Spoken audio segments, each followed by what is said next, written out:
The saloon was choking on heat and whiskey fumes when the words cut through like a rifle crack.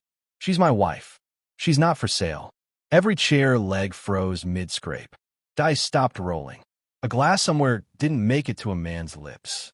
Only the ceiling fan kept moving, slow and lazy, pushing stale air over faces suddenly gone still.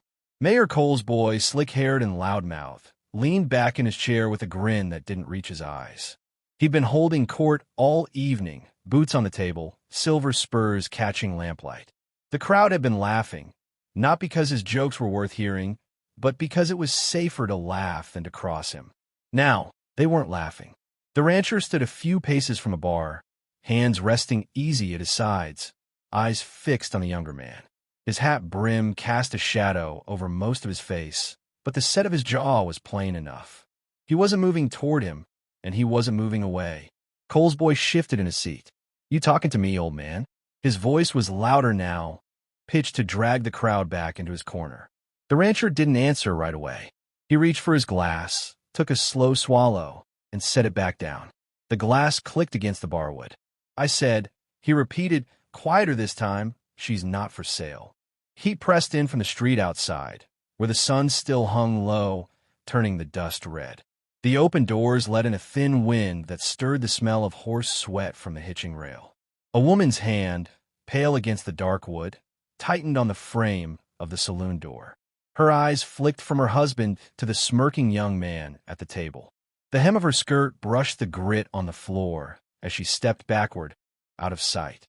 Two of Cole's hired hands straightened from a wall, their shadows spilling long across the plank floor. One of them grinned, not a friendly kind, as his thumb brushed the edge of his holster.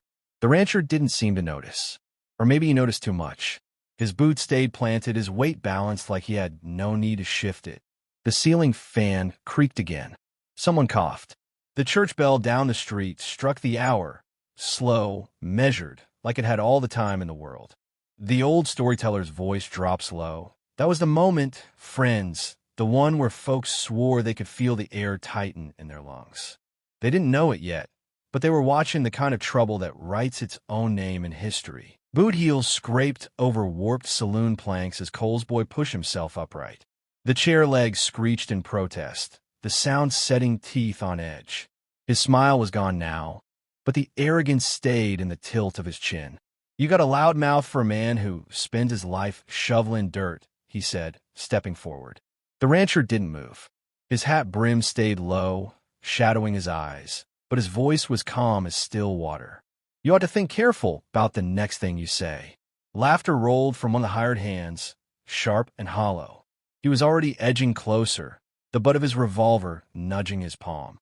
The second man mirrored him, both cutting off the narrow path to the door. Outside, the heat pressed harder, the afternoon light burning gold against the dust. A shadow slid across the saloon floor as a cloud passed the sun, and a sudden coolness made the sweat on forehead stand out. The rancher's wife appeared again in the doorway, her hands clutching her shawl. She glanced at the hired man, then at her husband, her lips parting as if to speak. He gave the smallest shake of his head, eyes never leaving Cole's boy. She froze, then turned, skirts swishing against the doorframe as she disappeared into the glare outside. Cole's boy saw it. "That's right, run along," he called after her, his voice carrying the sharpness of a whip crack. The rancher's jaw tightened, but his hands stayed still.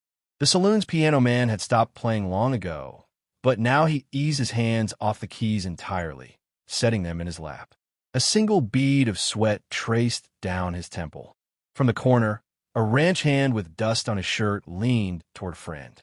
"Ain't smart to bait him," he muttered. Cole's boy heard it. "Bait him," he sneered. "He's just a tired cow-puncher with nothing left in him."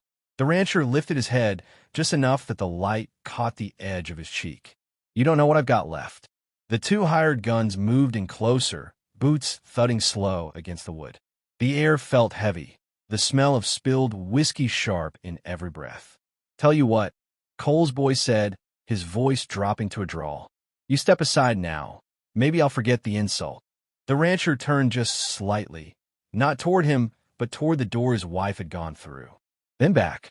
"Go home," he said, low enough only she could have heard had she still been there. The old storyteller's voice cuts in like a whisper over a fire, and right there, most folks figured the man was finished. But they hadn't seen him in another life. They didn't know the kind of quiet that comes before a storm. The street burned orange under the dying sun, shadows stretching long enough to swallow a manhole. Dust lifted in lazy swirls, each gust scraping grit against boot leather. The rancher stood in the center, hat brim low, coattails stirring in the warm wind. Across from him, Cole's boy rolled his shoulders, fingers twitching above the grip of his revolver. The crowd lined the boardwalks, silent. A woman clutched a child to her skirt. A dog slunk under a water trough, tail tucked. Cole's hired men flanked their boss's boy, eyes on the rancher. One spat into the dirt.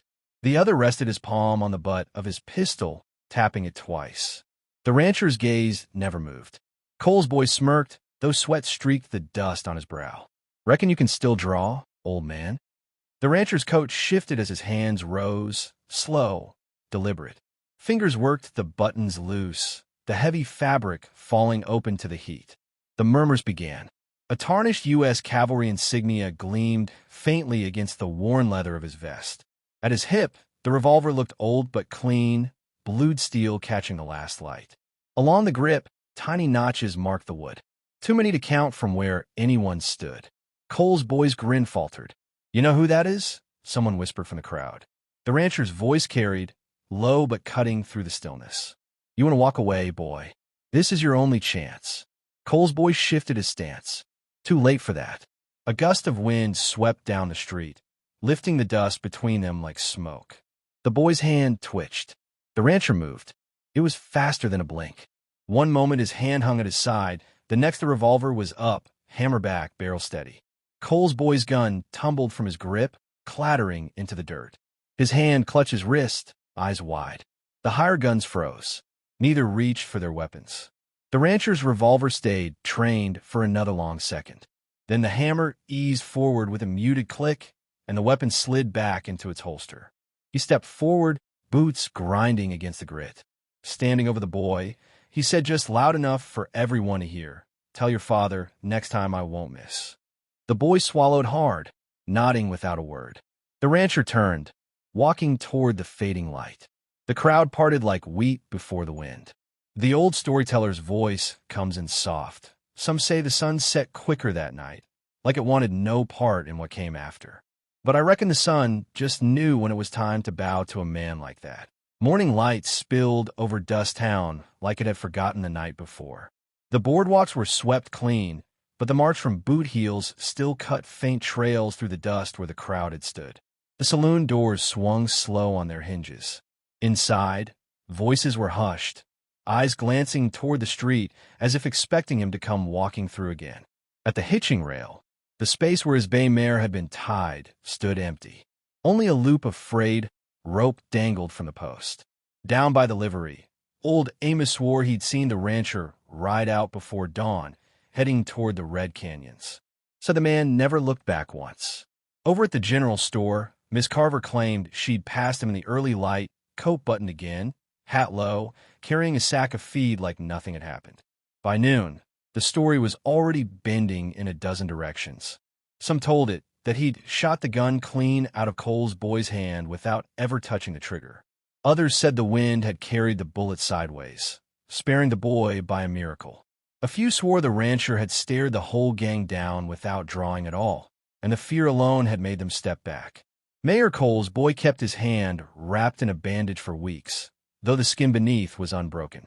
Folks noticed he gave a wide berth to the rancher's land after that, and to the woman who lived there. Evening settled in with the smell of mesquite on the air. Somewhere, a coyote called against the dark. The old storyteller's voice is steady now, every word deliberate. Truth is, I can't tell you which version's real. Maybe he vanished. Maybe he stayed. But I'll tell you what I do know. Not a soul in Dust Town ever again tried to put a price on that woman. And every time the wind comes through the canyon, kicking dust down the street, folks say they hear it.